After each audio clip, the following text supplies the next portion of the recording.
So let's begin. Hello everyone. Can everybody hear me? Yes, Getachew, I'm hearing you. Okay, good. Good morning, good afternoon, and good evening, depending upon which part of the world you're joining us from. First off the bat, we hope that you and your family are doing very well during this coronavirus pandemic that is going on. And we sincerely wish, hope, and pray that you will all remain in the best of health all the way through to the end of the crisis.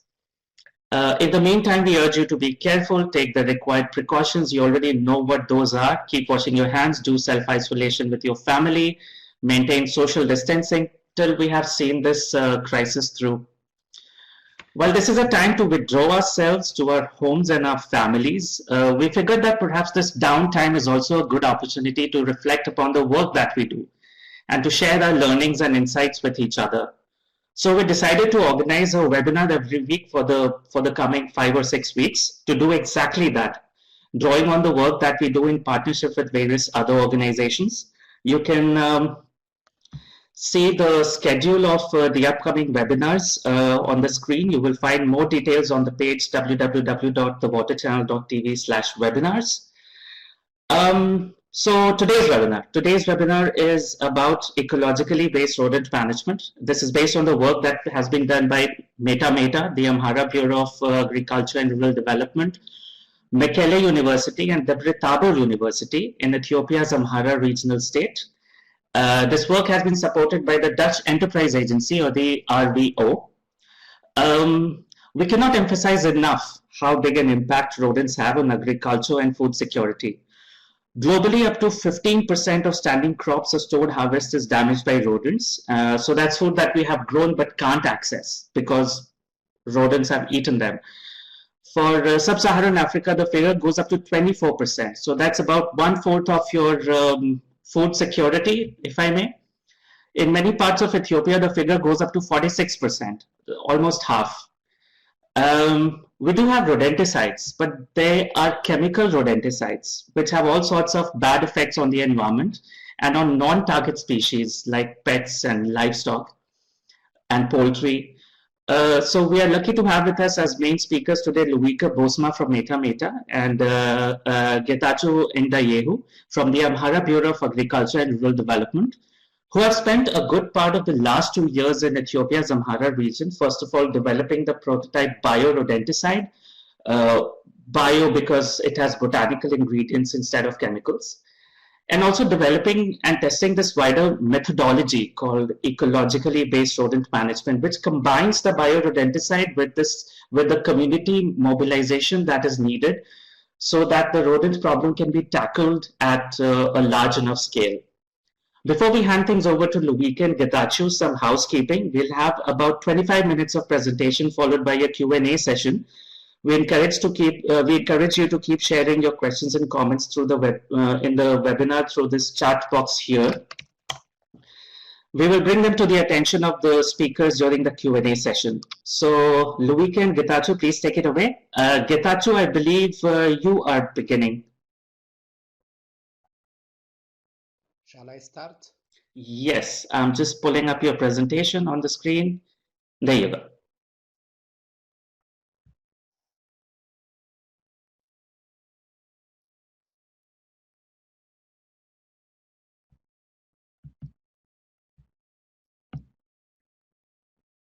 Yes, do you see it? No, displayed. Okay. Do you not see your presentation? You cannot see it. Okay, perhaps you could begin by introducing yourself, and in the meantime, perhaps you'll be able to see the presentation on screen. Maybe it's just taking time to render. Yeah. Now it has been displayed. Okay, fantastic. I am Getachew Ndayehu. Here in Amhara region in Ethiopia. I'm a director for natural resource conservation and management, mainly mandated for the overall natural resource conservation in the region and coordinating projects like sustainable land management, PSNP, and other projects are mandated for this director. So we have a system called mobilization, mainly to reverse the degradation problem in Amhara region. So now, since it is displayed, it is better if I proceed for the presentation. It is all about the biological rodent management. So I will pass through what activities were implementing in the region to reverse the problem of rodent problem. So as an introduction, Amhara region is a big region. It is around more than 170,000 square kilometers, which is more than 14 for all African countries. It is really big region. It has around 15 administrative zones and 172 districts and more than 3,500 rural qabalés. The total population of the region is around 25 million, which provides around 1/3 or 1/4 of the country's population. Also, this region provides 1/3 of the national food grain. So you may see the displayed picture that shows how the natural resource degradation problem is stressed here in Amhara region. This is due to the deforestation, high population increment and pressure. Really, our livestock management system is very poor. So the water during the rainy season looks thick to drink but thin to flow. That means it carries away large amount of silt load due to this degradation problem. So to reverse this problem, the regional government declared watershed rehabilitation program through mass mobilization. That means every people in the region who has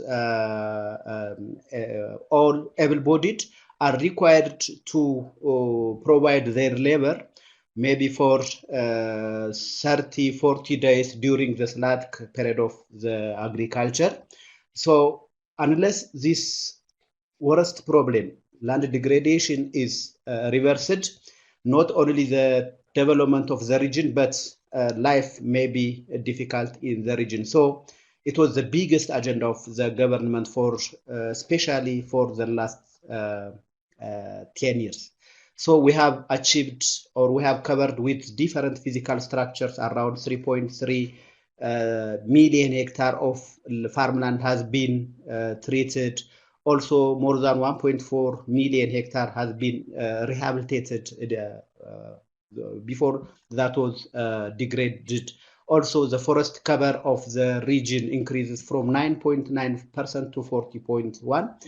And the overall impact of this is we are at a level reducing the silt load from 77 tons per hectare to 33. Really, it is a great achievement.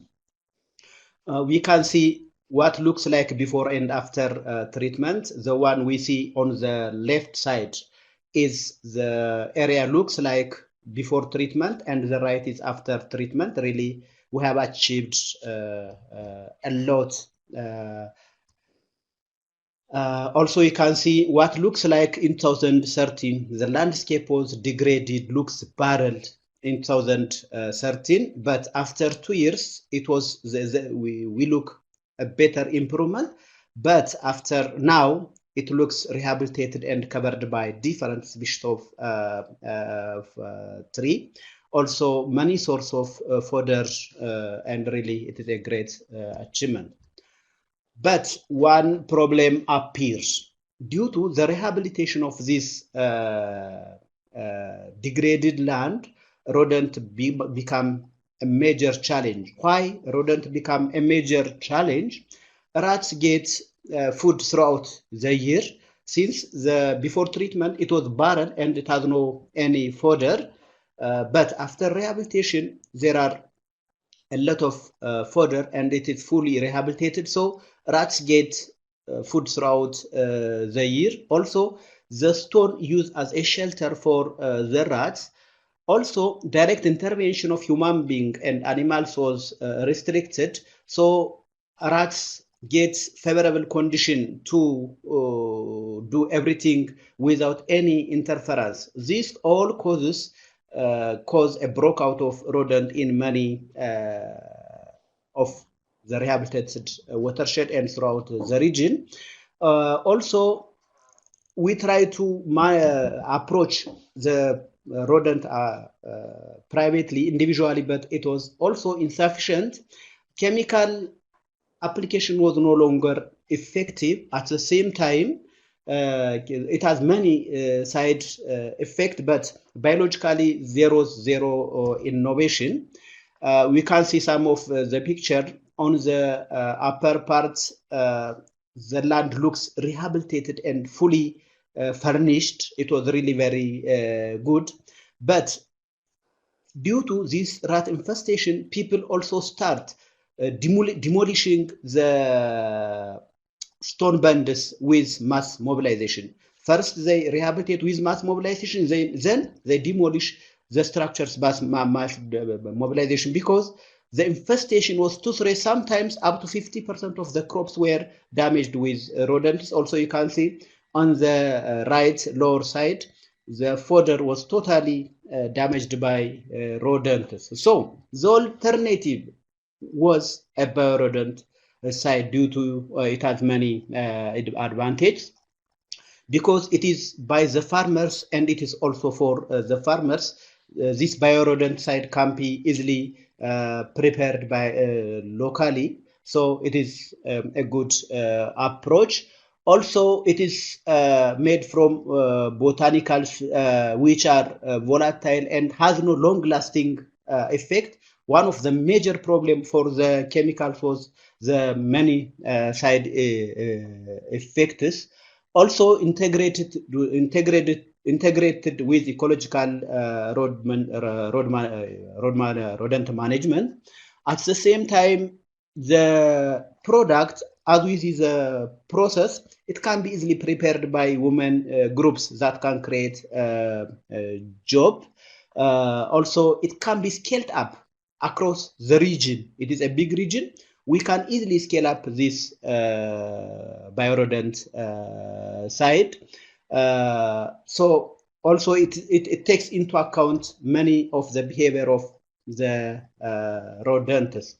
So the pathways we pass through include, we have a field trials, we have also lab trials by one of our universities in Mekelle, in Tigray region, Mekelle University. Also, we have developed a social business model where under the process of patenting it, and also we have many off-the-shelf projects. We can see the pictures, how local experts, regional experts are preparing the rodent site and calibrating the camera to capture how the rodents are taking this biorodent site and to see their behavior. Really, we have installed a camera. Also, on the left upper side, we see the procedures, the laboratory procedures, all the picture. Also, at the right down, we see the rodent site is easily prepared by the farmers. Also, when we see the main findings, it is easily highly palatable.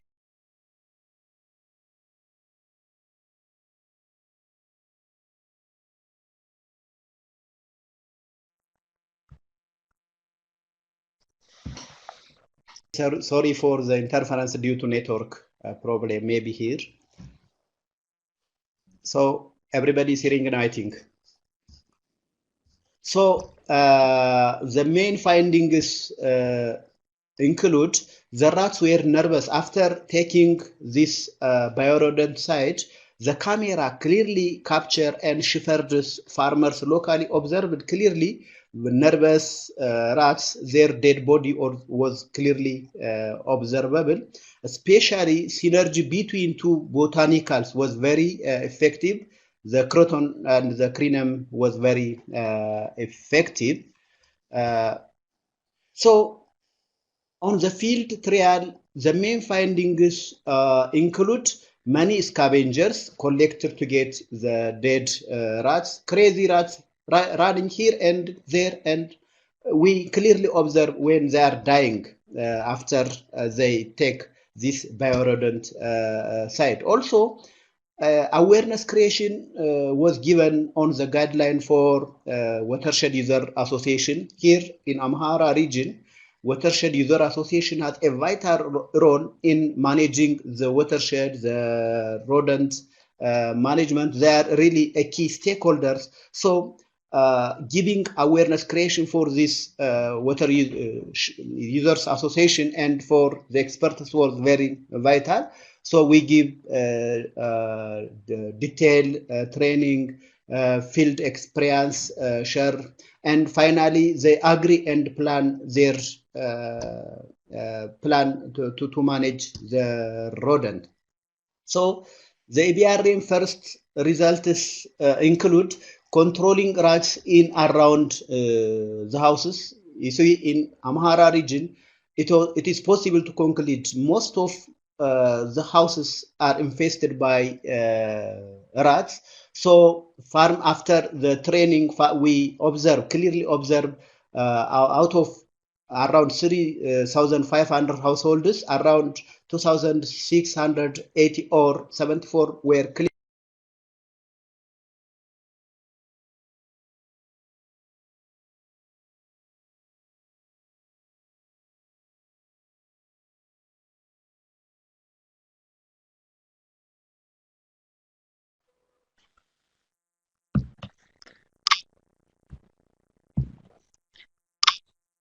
Yes, Getachew has kind of fallen off the grid again. Luike, could you take over again, and I'll try to get him back. Yeah. Well, Sorry, this everyone. time, I hope you can all hear me. Yes. I muted myself. So let me again quickly introduce. So my name is Luike Bosma. I work for Mathematical Research, and I have been involved in the development of biological rodent control with our Ethiopian partners. So yeah, let me try to just take it from where Getachew left us. So yeah, these EBRM campaigns that we've done with the watershed have really had a very great turnout. So as you can see with the numbers, already 3/4 of all the households that joined in 15 different watersheds, they took on the measures, and they did all the measures to make sure that their households and compounds are clean, which is a first prerequisite to ensure that rats will not enter your house, will not smell the food, because once they smell food or there's like dirt around the house, they are attracted by the smell, and then they can come and invest and damage your food, which is in storage. Another method that they did was to use cats, which is a natural enemy of rats, and by keeping cats around the home, they can hunt and also will make rats scared in a way. And yeah, so that's an easy method which a lot of people have adopted as well. In principle, with EBRM, it's important to consider that there's a wide range of measures, and it's important to combine different measures, because that will really make sure that you have a complete package, that you not only make sure that rodents are not able, for example, to enter your home, but that there's also no food, so there's nothing for them to get. And also in the field, there are different measures they can deploy, for example, also putting traps in the field. But you can also, for example, think of the type of storage structures you have outside, to put them on poles and to add, for example, some cylinders around the poles that prevent the rat from climbing up. So that makes it they're actually not able to get into your storage structure. Those are examples. see Getachew might have come back. Getachew, can you see us, hear us? Yeah. Okay. Yeah, please take over the presentation again. Lubica filled in for you for the short while that you were away. Okay. So shall I continue? Yes, please. Yes. Okay. Also, for best performing farmers, we provide hermetic bag for introduction. So later they are willing to buy and distribute more than 1,000, 2,000, and really we distribute more than this amount of hermetic bags.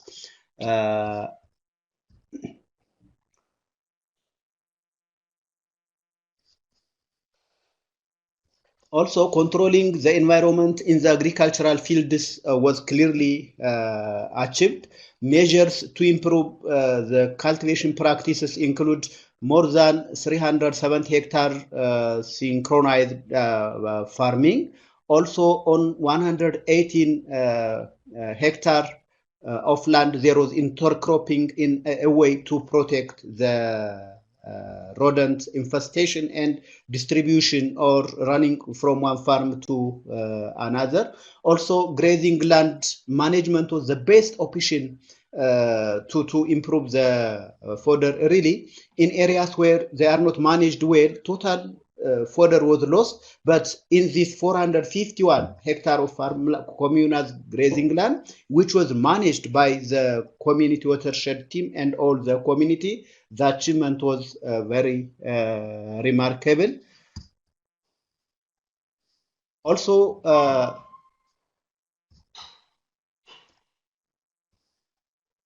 destroying the habitats of the rodents was also one of the achievement. You know, there are different areas which are very favorable for the rodent, for multiplication, for living inside, and for multiplication. So we try to dig, flooding, and smoking, different activities in order to avoid or in order to disturb their habitats.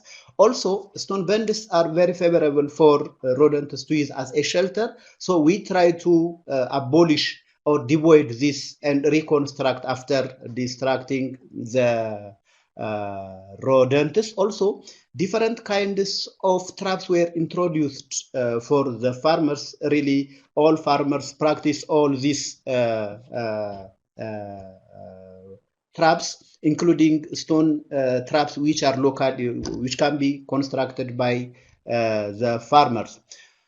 Above all, the organizing committee campaigns to control the rats collected by sound good in the that time, really. So many farmers were involved in the EBRM, and as you can see on the right side, many rats were killed by the farmers, especially during the leak period. That means there are a period of time in which rats are weak. So there was a good campaign at this time to destroy all the rats and their shelters. We try to count the number of rats died. There are more than 15,000. So we have got some learning points. The main learning points include: now farmers are aware. If they are synergized, if they are collectively acting, they can avoid the infestation. Also, they are now learning how effective are these biorodenticides, because these are locally available materials. Even though they are not tested, they are using locally. But after we introduce disease improved biorodenticides, really they are very aware of about that. Also, they are aware which time is good for the farmers to destroy these rats. Are they participate? They should participate throughout the year, or they should select a period to avoid these rats. They are aware and know which period is very inconvenient for the rats, and because they get high multiplication, they should destroy during the lean period. Also, peer-to-peer learning is the best option rather than experts, scientists. Farmers easily accept if they share experience from their peer. And at the field, we are clearly observing many farmers, for example, all farmers, they prepare storage which is against rodent infestation. It was started by 2 or 3 farmers, but all dwellers in watersheds are implementing it. This is due to the influence of their peers. Also, hermetic bags are also now adopted by many farmers. Also, we try to have cremam nursery established by the women. Really, we learn a lot. What in the future, currently the source of cremam is rehabilitated communal land, but it may not continue in the future. So, establishment of cremam nursery is mandatory. We established last year, and we learned a lot. What were the failures? What were learning pointers? So for future, we use this as a ground, and really we are learning very critical ground rules. We should not omit to multiply this cremam nursery and their learning grounds. Also, this biorodent is a huge potential source for creating job, including the agri business. It is untouched potential in Ethiopia, especially in Amhara. There are many jobless youths graduated from universities. If we managed well this biorodent preparation, really it will be a potential source for creation of jobs, not only for graduate students, also for many publicly. So we can conclude,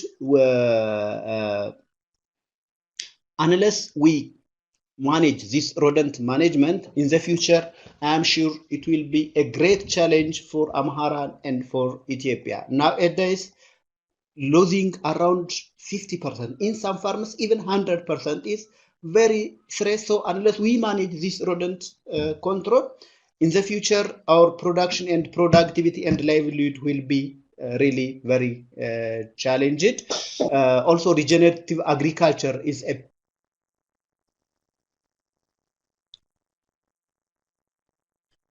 potential to feed the future mouse.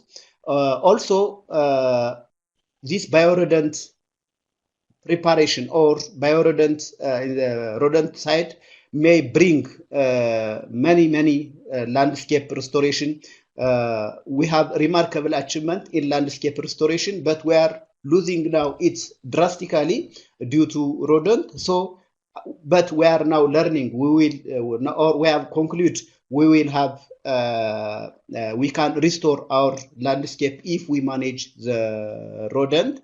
So all we together can contribute for the improvement of this biorodent side.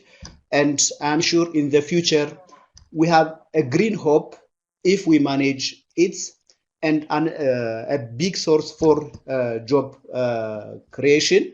Also, we should integrate with different activities. For example, we have seen a hope it will create a job, but not alone. It should be integrated with different activities, because this alone may not make enough money for the use. So we should integrate with different activities. For example, we may integrate with transportation access. We have many access roads, but they are not more active due to few or minimum number of transportation access. So if we introduce motorbike in the rural areas and integrating with this biorodent, it will be a potential source for job creation, for the economic development, and get out of poverty. Thank you so much, Getachew. We now have presentation from Luike, which I'm pulling up right now. Luike, can you see it? Yes. Okay, take it away. Thanks a lot, Katachu. I will take a slightly different perspective from Katachu. He has shared a lot what has happened in Amhara. I also want to look at the bigger picture, starting with the damage that rodents cause, which Katachu already explained for the Amhara region. But if you look at it globally, the damage really is enormous. You can see in this graph that totally the estimation is that 69 million tons of cereals could be gained if we would have effective rodent control, which a huge amount, and it occurs in the largest part of the world. In Asia, there's a high a percentage of damage, Latin America, Europe, and also Africa, and then mainly Sub-Saharan Africa. So when we learned about this and also heard from the high infestation rates of rodents within Amhara region due to the watershed conservation, we started to take action and look for partners and people who are rodent experts to set up a program together to deal with this situation and deal with the problems starting in Amhara.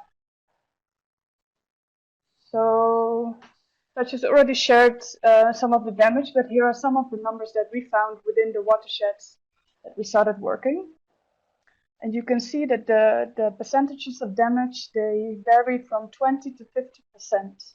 So in terms of standing crops and also stored crops. So the crops in the field, but also crops that are already stored, which is a huge amount, especially for the smallholder farmers who are completely dependent on their crops for their food security and for their additional income. While at the same place, rats are also causing a lot of diseases. A lot of viruses are linked to rats, such as the hanta virus, which, if we would have effective rodent control, would also really be an improvement for the health of these people and these families. Furthermore, if we look at the percentages, we can also calculate the economical damage, and that could amount to $2 billion if you look at all the food grown in Ethiopia, which is lost to rodents. So that's a big amount in total. But if you look at it per hectare, which is roughly the amount of land that one smallholder farmer would own, it amounts to around $100 to $230 annually that you would lose per hectare. And then we do not even take into account the land or water resources that may be lost. So that's a huge loss that these farmers are facing. While at the same time, we found that the problem is also largely underexposed. There's not much attention given to rodent control, and as Katachi has also shared, a lot of the chemicals which are available locally to these farmers do not render effective anymore. So that's certainly a problem for especially the farmers locally in the Amhara region, because they do not have access to other types of rodenticides. So that is why during the project we have developed, together also with the experts like Steve from Greenwich University and Herbert Leers, for example, developed this package on ecologically-based rodent management. Already quite some examples have been given of what it entails. I'll give an overview. It's important to consider the different methods which really make this package. So we've got household level measures, field level measures, and also special measures such as the biorodenticides, which we are developing. There is no one panacea that can really effectively control rodents. We need really a combination of measures. So I have put a few examples, but I will go through them quickly. because they've largely been discussed, and it's also good that we have some time for discussion. But one thing that we promote is to close off all the holes, for example, in a house.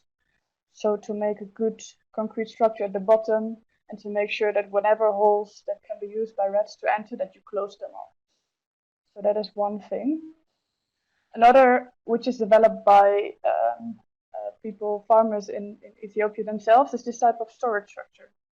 It is made of corrugated iron, and it stands on poles. So it's raised off the ground. So this makes that rats cannot climb up because of the corrugated iron. It's too slippery for them. And because it's raised also from the poles, they do not have the possibility to enter. So in this way, you can make your storage structure very safe and impossible for rats to enter. Another is to keep cats and dogs around the house. And field level measures include controlled grazing, that was already mentioned. Another example, and with this I also can answer the question that was put via Twitter, if we could combine watershed measures with ecological rodent management. And that's certainly possible, and that's what we actually do with ecological rodent management, is to integrate both, to make sure that the watersheds can still be rehabilitated, but in a way that does not invite rodents. So one thing which is important are the stone bunds, which are often used to make terraces. In the picture you see there's an open strip of land, which is roughly, let's say, 1 to 2 meters wide. And this is a good way to limit or to make it less favorable for rodents, because they do not like to cross open space, as it makes them vulnerable to predators. So rodents would try to avoid this open space of land. Another thing is, if you make the stone bunds themselves very compact, you also discourage rodents to make their burrows inside, or to take shelter inside. So those are, for example, 2 things you can do to discourage rodents staying comfortably in. Another thing that the watersheds do is to destroy the burrows, especially the grass rodents. They dig tunnels, let's say, in the ground. What you see in the picture is that they put water in the structures, which basically drowns them and either make them try to escape, or they drown inside. And if they escape, other farmers are ready to stop them.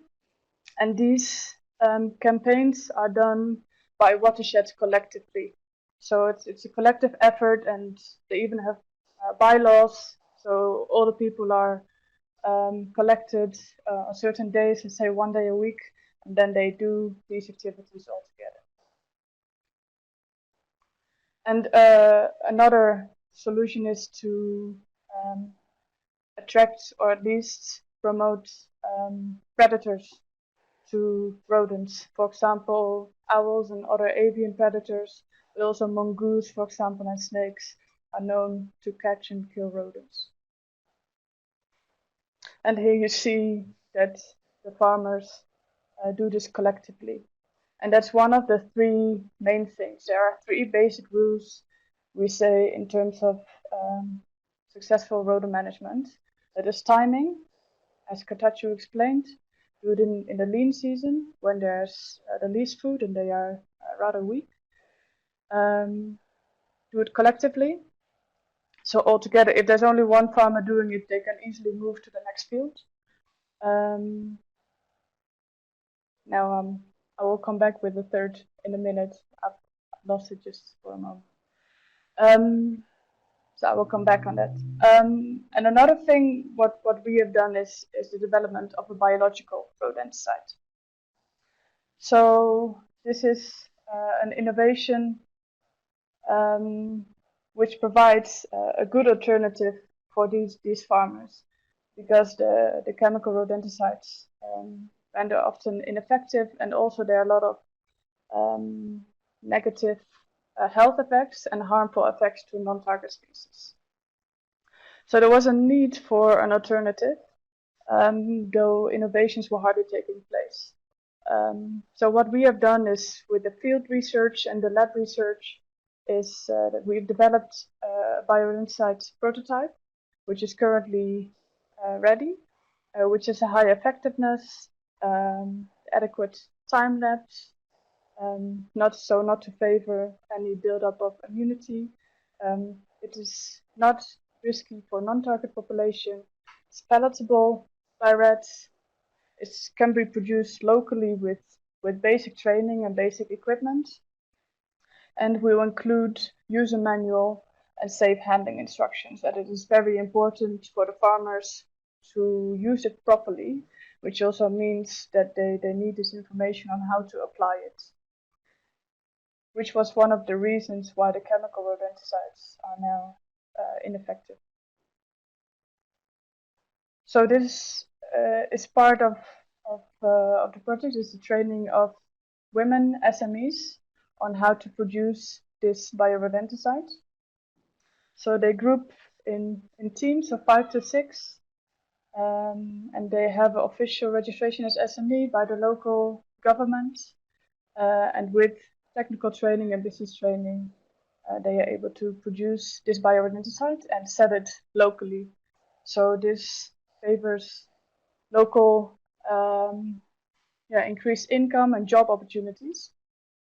So this is a little bit how it looks, like the expenditures that farmers normally would make on pesticides and their willingness, their budget that they can spend on rodenticides.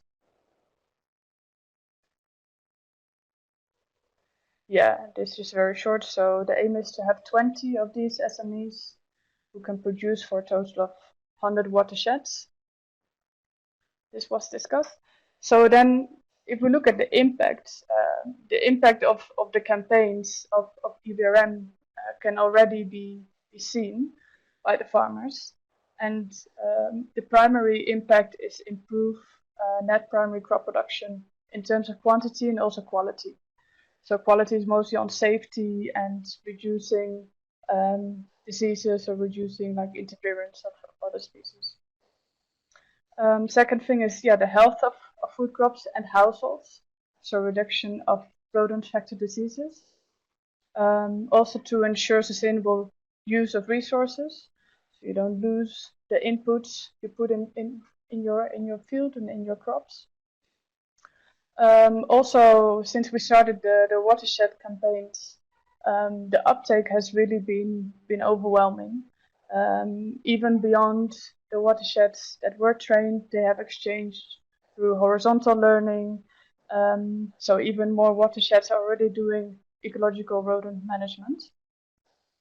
And at the same time, to create business opportunities with the local women producers, but also, for example, youth, which has just graduated and is looking for a job. And if we look at the food security, looking at the numbers, there's a huge increase possible in annual net production for farmers at a household level.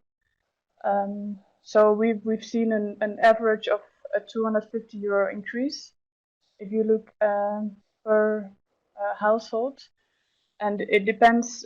Some farmers may produce for sales. Many of the farmers produce also for their own food security. So in their scenario, it would mean reduce food security directly to themselves and their families. And if you look at the 100 watersheds now that we are working with, it would mean a net €3 million increase in annual production. So these are big numbers, and you would actually question why this problem has largely been underexposed and not dealt with to an extent to really reduce its impact and to make sure there's an effective management in place.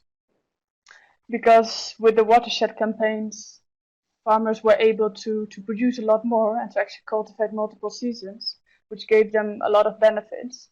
But now with the high rodent infestation, it actually, it almost diminishes the efforts that were gained, the efforts that were made in these watershed campaigns.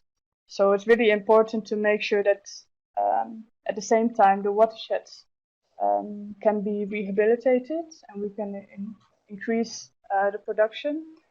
But also we really have to look at the rodent problems and come up with effective management, which is affordable to these farmers, which can be produced locally, which can be applied in a safe way. So yeah, I think it's an important topic to deal with, not only in Amhara region, but in many regions in Ethiopia and also many countries in Sub-Saharan Africa. And one final slide on the women entrepreneurs, because at the same time, they are the ones often purchasing the vegetables, etc., the food for their household. So this also provides them access to more nutritious crops, more vegetables, which are also often more expensive crops to purchase. And also they are the custodians of safe handling and rodent control in the house and storage. So they are very important participants. What can we do together? Apologies for this slide. In PowerPoint it brings it to the background, but in PDF it's a bit different. But I think mainly what's on working together for us, we like to take the practical sides of this rodent management, try to come up with alternatives in biological and ecological control, which can be readily applied by farmers, and make sure this can spread so that a lot of farmers in Ethiopia and also other sub-Saharan countries can apply it. If you look at let's say the network of rodent experts, we are a bit of an oddball. We are mostly in water management, but this link actually makes we can form a stronger team, because here we have seen that all these watershed activities are in itself very good and nice, but the impact can actually be negative as well. So it's good that we have this relationship that we can also share on our expertise on rodents, if you have, or your expertise on agricultural systems and watershed management. And also to take this to other sub-Saharan countries or other countries in other continents, to be able to set up joint partnerships to tackle this issue. So lastly, I like to invite you to share your suggestions on this, and we'll be happy to work together. Thank you. Thanks a lot, Luika. Thanks, Getaju. Let's take some questions. The first one is from Steve Belmain, I believe, who asks, is any research planned to investigate non-target effects? For example, what happens when predators eat rodents who have been poisoned with the croton or premium rodenticide? Yeah, let me respond to that. What we have done is direct research with caged animals which are non-target species. So we've actually applied the treatment to those species, which include chicken and rabbits, to see if they are affected or not by the poison. And we've seen that they were healthy and they were not affected. We have not tested, for example, predators that have eaten rodents, but we have done it in a direct manner. The next question, again from Steve, is a follow-up question. Also, what measures are taken to reduce the risk to people, particularly at the processing stage? Has processing actually started, or? No, not yet. It's a good question. So the safe handling bit, it's part of the training we provide to the SMEs. But as of now, the SMEs are trained, but they have not yet processed the bioidenticide themselves.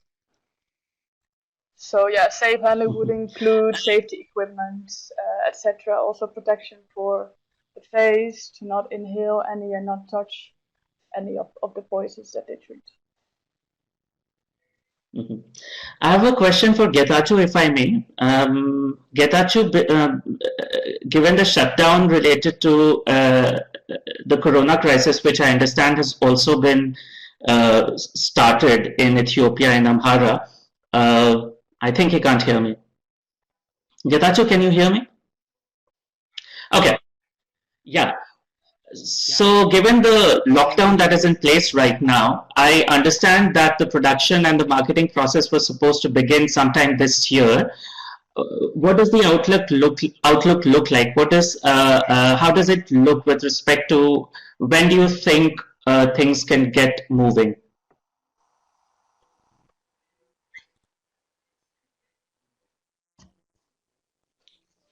Of course, it is difficult to predict because the situation here in Amhara at this time is not worse, but the people are tensioned. So we don't know what will declare by the government.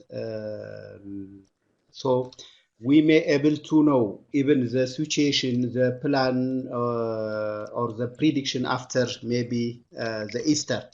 Currently, really, Okay. it is difficult to. The next question is from Twitter. From Sudhanshu, who asks, did you have to deal with government agencies to get the product by the rodenticides certified and passed? Is that necessary in Ethiopia? Is that a difficult process?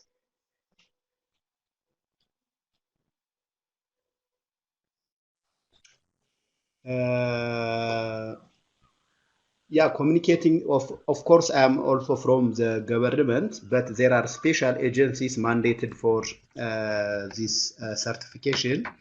We're approaching them.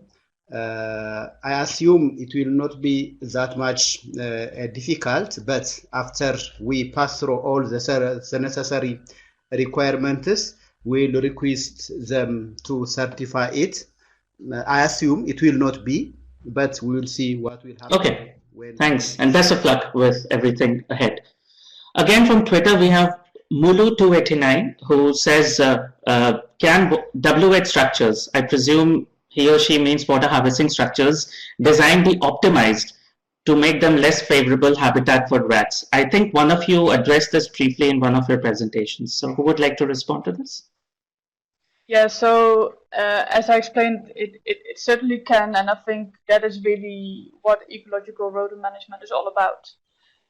Because a lot of water harvesting structures and watershed rehabilitation includes terracing, it includes stone bunds, and those type of structures. Stone bunds are ideal shelters or even living areas, let's say, for rats. So a main thing is, for example, to make sure you attach these stone bunds very well into the soil so that there's no space that the rats can easily go through. Another one is you make them compact in itself, so that there are no holes that they can easily enter. Another one is to make them short, so not a long line of kilometers even, but make them at maximum, let's say, 50 meters. Ah, so like this. Yeah, so make partitions, let's say, of stone bunds, but do not make them in one long line, because then rats do not have to pass open area, but they can go a long way just within or using the stone bunds. Because rats do not like open areas, because that exposes them to predators.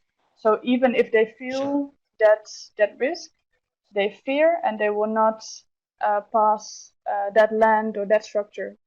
Another thing what you could do is to make use of, let's say, prickly plants or itchy plants, to plant them on top maybe of the stone bunds or next to it, because that also makes that the rats do not really like to pass there and go to that structure.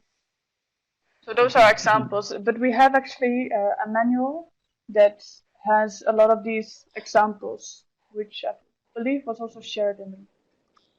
Yes, I'll just type this out in the chat box that the said manual is available for download on this link, www.thewaterchannel.tv/webinars. So on this page, you will find this manual on ecologically based rodent management that Luika just referred to. Next question is also from Mulu, who asks if rodents are also a problem in arid areas such as Tigray. Getachew, do you have an idea about that? If rodents are also a big problem in like semi-arid areas? Yes. Sure. Yeah, this rodent is lives or can damage in all agroecological zones, even though the degree is different. They are very worst in the highland areas, but rodent is a problem in areas like also in Tigray. For example, last time we have a report, there is large infestation around Humara. Also in other lowland areas, I try to investigate the infestation. The degree is different compared to the highland area, but the rodent problem is serious across agroecological zones. The next question, I will increase the size to a more readable one. Rodents are already a problem in poultry and piggery houses. What can be done to solve this? Yeah. Let me try to answer. I think it would be good in this situation to have a bit more information on how they form a problem, and I mean you would also need to know what they come for, like other food items or other things that they are attracted to, and I think so it really depends on the specific situation, what attracts the rodents and the extent of the problem. But I would say that also in principle, what could be done to solve this will come down a lot to make their let's say the habitat in those houses unfavorable to rats. So it can be a combination of closing, for example, holes and ensure there's not really food items that is appealing to rodents, but also look at, for example, different type of traps that you could put in combination, for example, with the rodenticide. So I would say also in this situation you would have to combine, let's say, cleaning principles or also making the habitat for rodent unfavorable with type of rodenticides and traps. Okay, thanks a lot. We have reached the last question, I think, and also it's 12:45, so it's a good time to close the webinar. Thank you, Luike. Thank you, Getachew. I think in conclusion, I'll only say that the 2 years so far have thrown up a lot of information and insights. But most importantly, they have demonstrated that this is a problem that can be tackled through solutions developed locally. We don't have to always turn to global supply chains for answers to all our problems. People in Amhara do not have to buy rodenticide developed in Germany, for example. They can develop their own solutions that are likely to be more effective because they're likely to be more closely aligned to the specific problems that they are facing. Further, hereafter, we look forward to how things go on with production and marketing, which we hope starts soon this year after the corona crisis has passed. Thanks a lot to the speakers for their great presentations. Thanks to the audience, most importantly, for turning up and for your great questions. A recording of the webinar will be available on www.thewaterchannel.tv/webinars. It's this link which I keep typing into the chat box. So you can just scroll up to find it.